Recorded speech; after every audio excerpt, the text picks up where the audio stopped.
आठवें वेतन आयोग यानी कि 8th पे कमीशन का इंतजार अब अपने अंतिम दौर में है। हर कर्मचारी के मन में बस एक ही सवाल है कि आखिर मेरी सैलरी कितनी बढ़ेगी।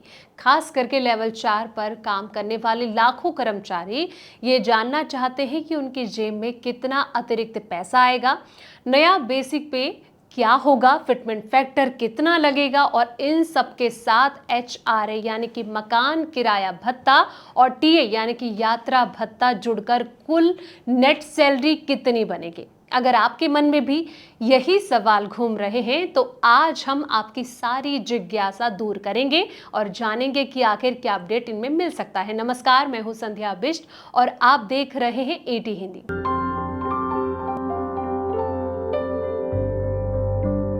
फिटमेंट फैक्टर वो जादुई नंबर है जो आपकी सैलरी में उछाल लाता है। 7वें वेतन आयोग में ये 2.57 था, जिसमें कि न्यूनतम सैलरी में भारी बढ़ोतरी हुई थी। 8वें वेतन आयोग के लिए अभी तक कोई आधिकारिक घोषणा जो है वो नहीं हुई है, लेकिन रिपोर्ट्स और विशेषज्ञों के अनुमानों के आधार पर 1.92 के फिटमेंट फैक्टर की काफी चर्चा है। हम कैलकुलेशन के हिसाब से अगर संभावित फिटमेंट फैक्टर का इस्तेमाल कर सकते हैं तो आपकी मौजूदा बेसिक पे जो है वो 25,500 को जब 1.92 के फिटमेंट फैक्टर से गुणा किया जाएगा तो आपकी नई बेसिक पे जो है वो 48,960 रुपए हो जाएगी।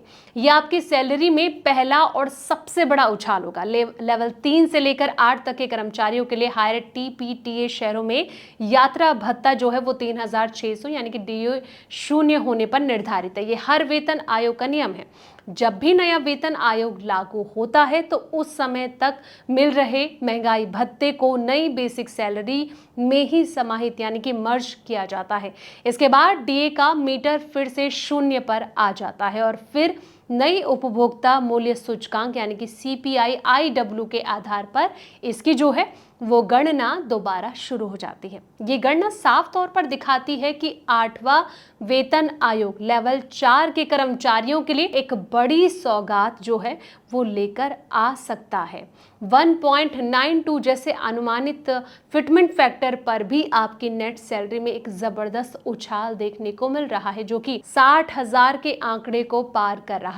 अगर फिटमेंट फैक्टर इसमें ज्यादा रहा तो ये बढ़ोतरी जो है वो और भी शानदार हो सकती है। हालांकि ये सिर्फ एक अनुमान है और असली तस्वीर जो है वो 8वें वेतन आयोग की आधिकारिक सिफारिशें आने के बाद ही साफ हो पाएंगी, लेकिन उम्मीदें और गणित दोनों ही एक बेहतर भविष्य की ओर इशारा कर रहे हैं।